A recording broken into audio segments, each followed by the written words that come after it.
Salut les frérots, j'espère que vous allez bien. Bienvenue dans cette vidéo. Aujourd'hui, on va parler du résumé complet du chapitre 1072 de One Piece. Mais avant ça, je voudrais vous remercier chaleureusement parce que j'ai eu pas mal d'abonnements suite à ma dernière vidéo. Je vous ai fait une complainte, je vous avais expliqué que c'était très important pour moi et j'ai eu une réaction de votre part. J'ai eu plus de 200 abonnés sur ma dernière vidéo et pour ça, je vous en remercie. J'ai également énormément de messages positifs de personnes qui me demandent Henrik, quoi de neuf? Qu'est-ce que tu deviens? Ça me fait plaisir de te voir, ça me fait plaisir de voir les spoilers. Donc, je voulais juste prendre le temps simplement de vous le dire droit dans les yeux. Je vous remercie pour toute l'énergie positive que vous me donnez. Alors effectivement, il y a aussi des personnes qui me traitent d'enculé, que je ne sais pas parler, que je dis n'importe quoi, etc. sur chacun de mes commentaires. Mais vous aussi, je vous aime. Vous avez besoin d'être là. Vous êtes les personnes qui me forcez à me développer, à devenir meilleur. Alors que ce soit les rageux ou les messages d'encouragement, l'un ou l'autre, je vous kiffe et je suis content de vous avoir et continuez vraiment à passer sur ma chaîne, à m'aimer si vous m'aimez, à me détester si vous me détestez, et vous faites de moi un homme meilleur de jour en jour, et je vous en remercie. J'ai sorti un clip, pour ceux qui le savent, et qui me suivent depuis longtemps, je suis recruteur, et j'ai sorti un clip, Recruiter in the House, je vous mettrai directement le lien, allez le voir, haters, followers, allez me dire que c'est stylé ou me dire que ça pue sa grand-mère, mais n'hésitez pas à le faire, ça m'aiderait beaucoup. Je sais que je vous en demande pas mal, mais voilà, je me suis éclaté. C'est un clip, c'est 3 minutes, voilà, si tu kiffes, n'hésite pas à les regarder, ça me ferait énormément plaisir. Bon, maintenant on va passer au chapitre parce qu'on est quand même là pour ça, et on a pas mal d'informations supplémentaires par rapport au spoil complet qu'on avait hier soir, et des choses intéressantes à développer. Des choses intéressantes à développer sur un grand nombre de personnages, mais on va introduire ce chapitre avec ce cher Vegapunk à l'époque des Mads. On le voit non pas à travers un flashback, mais à travers un souvenir écrit apparemment dans le chapitre, qui nous narre un monologue où celui-ci explique que, quel que soit le contexte, quel que soit le monde, tu resteras à mes yeux un humain. Elle restera à mes yeux un humain. Alors, à ce moment-là du chapitre, on ne sait pas. Nous, on a déjà lu les spoils avant, donc on sait très certainement qu'il se parle de ceci. Mais en tout cas, ça commence comme ça. Et ensuite, voilà, on arrive directement dans le présent et dans une discussion entre Bonnie, Shawarly Bonnie, et le docteur Vegapunk à propos de son père et notamment du secret de son père. Parce que son père a demandé au docteur de Vegapunk de se faire transformer en cyborg, et ceci, elle veut savoir Shawarly Bonnie, elle veut savoir pourquoi, elle veut savoir qu'est-ce qui se passe, donc elle lui demande, et celui-ci s'abstient, lui dit je ne peux pas te le révéler. Alors elle essaie de se transformer en enfant, de pleurer par terre grâce à son pouvoir. Elle va enlever l'âge du docteur Vegapunk qui va se matérialiser par des cristaux, des étoiles, ce genre de choses, pour le rendre bébé, pour essayer de le pousser à bout et avoir cette information pourquoi Kuma a choisi de se transformer en cyborg. Pourquoi est-ce qu'aujourd'hui le Vegapunk ne peut pas faire machine arrière? Elle essaye de pousser le scientifique dans ses derniers retranchements et c'est là qu'elle voit directement une porte avec un symbole d'ourson. Elle sait que c'est derrière cette porte-là qu'il y a très certainement le secret de son père.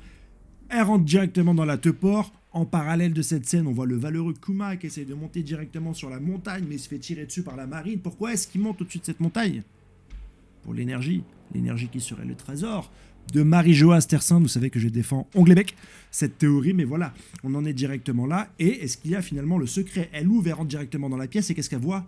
Une forme de coussinet, un peu dans la manière du coussinet géant avec laquelle Kuma a retransmis à Thriller-Back toute la souffrance physique de Luffy à Zoro, que Zoro il était comme un bonhomme en disant ouais ça me fait rien, il s'est rien passé, vous vous souvenez?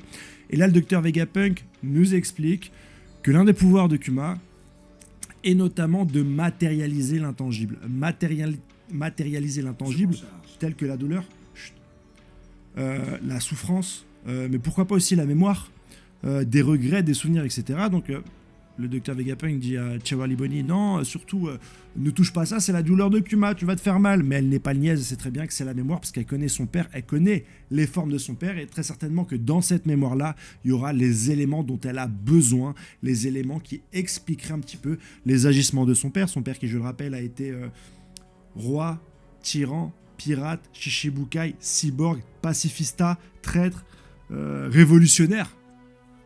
Son père aux multiples facettes. Voilà, ça pourrait nous donner un petit peu des indications sur le pourquoi du comment et de la veste réversible de ce cher Bartholomew Kuma. On a également un flashback entre les deux. Comme je vous l'ai dit, je ne sais plus du tout sur quoi tourne ce flashback, mais néanmoins, la clé du succès là-dedans. Ce que j'en pense, le fait le secret, je pense que c'est plus un secret qui est lié sur pourquoi pas la paternité de Jawahar Boni. Vous savez qu'on va en parler en fin de chapitre, en fin de vidéo, mais Stussy est un clone. Est-ce que Jawahar Boni ne serait pas elle-même un clone élevé par Kuma, et que le grand secret finalement que Kuma ne voudrait pas dire à sa fille, c'est que c'est pas sa vraie fille, mais que c'est juste un clone? Ça pourrait être intéressant. Est-ce qu'on va avoir des révélations concernant le réel but de Kuma et le pourquoi du comment est-ce qu'il grimpe sur Grand Line? Ça serait encore plus intéressant. Pourquoi est-ce que Vegapunk ne veut pas dire à Jawahar Boni autre chose que quelque chose qui la ferait souffrir? Et qu'est-ce qui la ferait souffrir, mis à part la réalité sur la relation avec son daron? Là est la question que je me pose. Alors beaucoup me disent on comprend rien quand tu parles. Est-ce qu'on comprend rien parce que je parle avec des mots un petit peu compliqués? Dans ce cas-là, j'essaierai de simplifier. Kuma, méchant. Jawahar Boni, gentil. Jawahar Boni veut savoir son père méchant ou gentil. Docteur Vegapunk, cacher information. Voilà. Si jamais tu n'arrives pas à suivre les mots intelligibles que je prononce, je peux te faire directement des interprétations beaucoup plus simplistes qui te feront comprendre la chose. N'hésite pas à me demander. On a le retour du combat avec l'éveil du démon de Kaku qui va se battre contre Zoro, qui a une forme d'éveil assez intéressante. Beaucoup dans les commentaires m'ont dit que Kaido était en éveil, machin truc, la forme des flammes, que le fruit de Kaido est le fruit du poisson, et que là c'est un dragon, etc. Il n'y a jamais eu dans l'encadré éveil. Donc tout ce que tu pourras interpréter à partir d'un dessin, d'une forme, tant que ça n'est pas dit directement par l'auteur, comme c'est le cas pour Luffy, Law, Kid, Rob Lucci et Kaku, tout le reste pour moi ce ne sont pas des éveils. Vous pouvez interpréter, me dire que le fruit de Kaido est un fruit du poisson, forme mythique du dragon, machin truc, que les formes des nuages de Kaido vous rappellent que parce que ce n'est pas dit dans le manga. Il n'y a aucun moment, et si ça l'est, n'hésitez pas à me noter la page, le chapitre, et à me dire voilà, Mickaël, chapitre 312, page 47, nous voyons Kaido dire « Je suis en forme éveillée ». Ou un petit encart qui me dit « Éveil du fruit du démon de Kaido ». Mais c'est pas le cas. Donc c'est votre interprétation, moi je parle des faits. Et factuellement, aujourd'hui, les seules formes éveillées, c'est celles qu'on a citées, donc il n'y a pas de forme éveillée pour Kaido, et je trouve ça dommage que des membres du CP0 puissent bénéficier de cette évolution des fruits du démon et pas notre cher dragon Yonkou, boss pendant plus de 10 ans de Monkey D. Luffy et des Mugiwara, c'est tout ce que je dis. Kaku est stoppé par Stussy, qui a une forme étrange, qui rappelle un petit peu la race de King. Avec des ailes noires, elle a un vampire, elle a réussi à le maîtriser uniquement en le mordant. Est-ce qu'elle n'aurait pas des propriétés anti-fruits du démon dans ses canines? Une sorte de granit marin, mais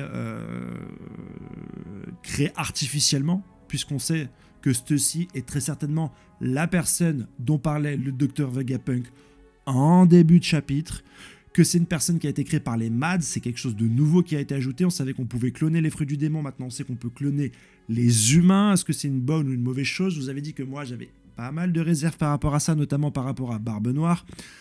Je ne voulais pas qu'il soit un clone de Rock Dixebeck. J'ai peut-être inversé à un moment donné, je dis Rock Dixebeck, clone de Barbe Noire. J'ai eu des millions de gens en commentaire qui m'ont dit tu ne connais rien. Frérot, je tourne cette vidéo, j'en tourne 4 par semaine sans prendre de notes, sans les écrire avant. Il n'y a aucun youtubeur qui fait ça. Pendant 12 minutes, je te parle de toutes mes connaissances de One Piece face caméra, sans montage. Il n'y a aucune personne qui fait ça. Les gens, ils lisent le chapitre, ils font des recherches, ils prennent des notes, ils lisent devant un micro et ensuite ils te rajoutent des images en montage. Moi, je te fais tout de tête. C'est, pour ceux qui connaissent, une compétence d'expression, de narration et de storytelling encore jamais vue. Et j'ai aucune note, mon frérot. Tu peux regarder un petit peu autour de moi, je n'ai aucune note. Je regarde la caméra depuis le début. Donc si de temps en temps, j'oublie le blaze d'un fruit du démon, le blaze d'un des 3 sabres de Zoro, ou que je confonds Xebec et Barbe Noire, calme-toi. Prends un petit verre d'eau, tu bois, tu te détends. Et puis si tu fais mieux, tu essaies de m'envoyer une vidéo, mon garçon. Moi, je la reposterai avec plaisir, parce que je vous aime. Vous, les haineux. Vous, si exigeants avec moi, C'est grâce à vous que je progresse, alors je vous aime. Tout ça pour dire que même si celui-ci, parce que j'ai eu des remarques aussi intelligentes, très intelligentes, qui ont dit « Ouais, mais Barbe Noire, on connaît ses sœurs. » Non, on connaît pas ses sœurs. On sait qu'il a des sœurs et ça a été noté dans un artbook ou dans les questions que tout le monde se pose. Là encore, je dis de tête. Mais on les a pas vues textuellement. Et qui te dit qu'il n'a pas été élevé par deux filles ou avec deux filles qui prenaient pour ses sœurs? Pendant la moitié du manga, on a cru que Ace était le frère de Luffy. Il se trouve que non. Donc... n'écartons pas cette théorie de Barbe Noire clone de Xebec trop rapidement, même si je t'avouerais que ça me soulagerait qu'on l'écarte, je te le dis. Qui sont ces clones? Pourquoi ont-ils des ailes de chauve-souris? Pourquoi ont-ils des crocs? Est-ce que c'est un fruit du démon? Est-ce que c'est un pouvoir héréditaire? Une nouvelle race, comme la race de King, les Lunaria? Est-ce que c'est une Black Lunaria? Je ne sais pas. On a aussi une partie du chapitre avec les 4 séraphimes qui tentent d'attaquer le labo, mais finalement le CP0 se dit qu'il ne faut pas être trop près du docteur Vegapunk parce que sinon celui-ci pourra reprendre le contrôle des séraphimes. Il ne le fait pas. 2 membres du CPO partent pour faire décoller les séraphimes. On sait aussi qu'ils sont un petit peu capables d'agir avec autonomie. C'est bien d'avoir une notice sur ces trucs-là, mais c'est pas ce qui m'intéresse le plus. Je monte cette vidéo, je file au foot, kiffez ce que vous pouvez kiffer, tel que la France, l'équipe de France, ou les mangas, ou Karim Benzema, parce que c'est ça la vie, c'est le kiff. Merci pour toute votre énergie, qu'elle soit positive ou négative, la vie c'est un yin et un yang, il faut accepter les deux. Merci pour tout, et n'hésitez pas à aller voir le clip, à me faire un retour. Allez, ciao les gars. Bye, bye, bye, bye, bye, bye, bye, bye, bye, bye, bye, bye, bye, bye, bye, bye.